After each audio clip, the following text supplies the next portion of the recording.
Западен Балкан е влезна точка на џихадистите.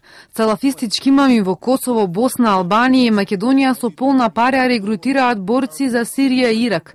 Само од Косово кон конфликтните региони досега заминале 250 џихадисти, што според бројот на жители оваа држава е рекордер. Овие информации ги објавува германскиот весник Велт повикувајќи се на разузнавачки извори од Берлин. Германската тајна служба веќе неколку месеци воочувала дека исламисти од Балканот формираат мрежи за криумчарење на борци во конфликтните подрачја. Според текстот во Велт, овој регион важи и за омилена транзитна рута, како попатна станица за џихадистите кои од Западна Европа, односно Германија, Франција, Белгија, Холандија, одат кон боиштата на Блискиот Исток. И се претпоставува дека овде џихадистите добиваат основна обука пред да стасаат во воените жаришта.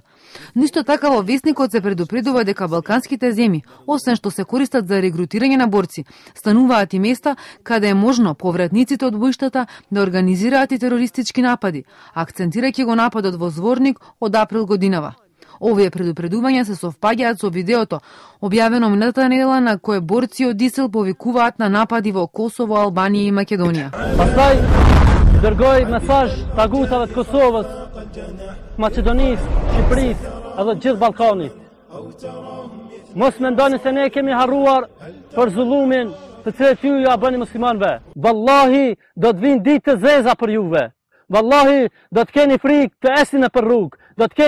Според информациите на германски Велт, Министерството за внатрешни работи е многу загрижено и токму поради заканата што демне од Западен Балкан, оваа недела ќе расправа и парламентарното контролно тело во Бундестагот.